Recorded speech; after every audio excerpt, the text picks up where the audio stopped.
Hello, the amazing, the wonderful, the fantastic boys and girls of Year 5. Miss Courtney here, just double checking in with you guys to give you a couple of little updates about how things are going to be running in science for the next, however long we have to stay home, unfortunately. First and foremost, I hope you guys are all doing really well. We miss you a lot. It's weird not having to be in school. And some of you are probably like, yeah, but I do miss seeing you guys every single day and being able to chat with you and see how your lives are going. This space is our Google Classroom. We're going to be using this space to update all things science for you guys.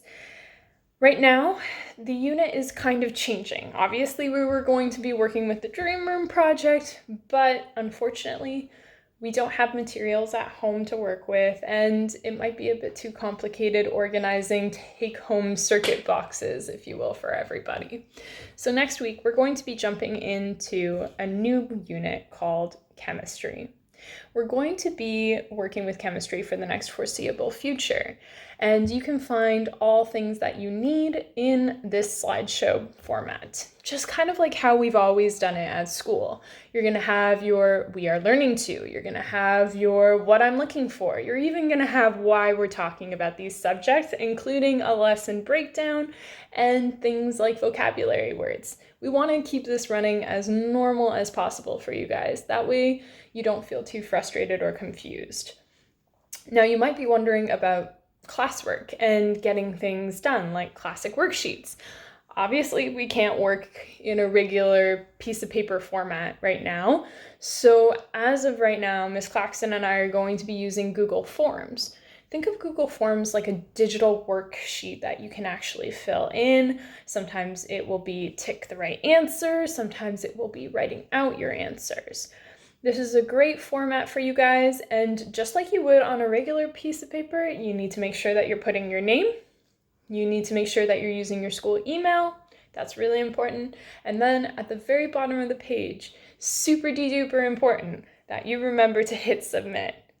Think of it this way. The submit button is kind of like you coming up to my desk and giving me your worksheet.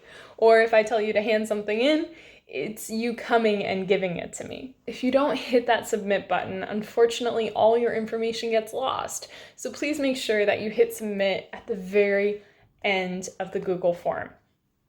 And if you need to set a little reminder for yourself, maybe write it down on your hand. Maybe you leave a Post-it note by your mouse being like, don't forget to click submit. Other than that, please make sure that if you have any questions at all, that you're making sure to email your teacher. If you're ever unsure of something, it's also a really good idea to treat it how you would in a classroom. You know, I really am a firm believer in making sure that you read something once, twice, 3 times, and then, if possible, maybe checking with the people around you. Do you have any brothers or sisters at home? Are your parents there? Do you have somebody on Snapchat or on Messenger that you can message and ask them the question to? Because you might surprise yourself by finding the answer rather than just emailing your teacher, okay? So make sure, please, that you're reading the instructions. I can't tell you how many emails I got last week asking, do I need my Dream Room box for my Dream Room worksheets? And no, you didn't need to have your Dream Room box. You just needed to answer a couple of questions about circuits and the planning behind the Dream Room box. So please make sure that you're asking questions and actually reading the information. For materials for the subject, you just need to have access to the slideshow.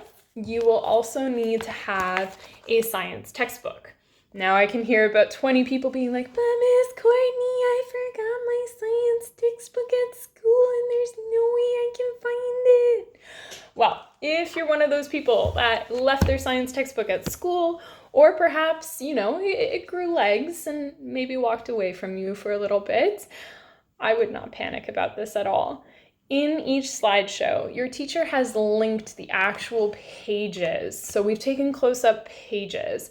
You can see this. Actually, I'll show you an example where it says click here for a detailed close-up of the pages. So you can click here and it will open it in a new document and it can show you detailed information about those pages.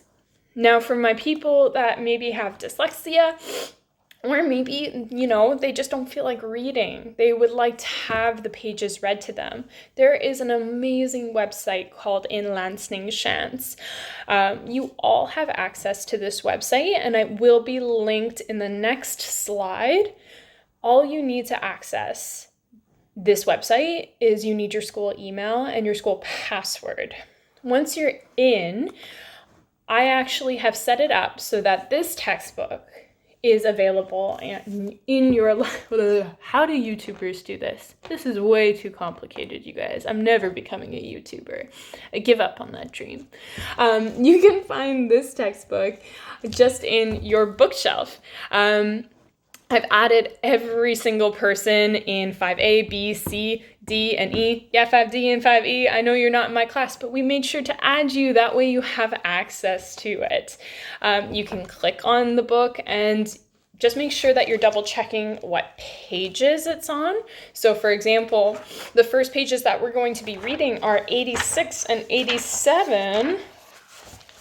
Let's see if I can flip fast. So these pages right here will be able to be viewed digitally. It can also be read to you as well. So you just need to make sure that you're typing in the correct pages. If you ever feel like you're on the wrong page, maybe have a look at the slideshow and see what pages we are reading for that day. Other than that, that's all I can think of for right now to bring up. But if you guys have any other questions, or if you're like, wait, you didn't talk about this, please just send me an email. I would be happy to answer any questions. And who knows, maybe 10 other people are thinking of the same question. Your question of the day, because I am absolutely devastated that I don't get to ask you weird, wacky questions, is, would you rather be able to create your own language, or would you rather be able to create your very own holiday? Share it with a friend. Maybe ask your parents, ask your brothers, annoy them a little bit, ask them what they would choose. So would you rather come up with your own language, your own språk, or would you rather come up with your own holiday? If so, what would the holiday be about? Mine would probably be about sweet chili Doritos. Stay awesome, you guys. Bye.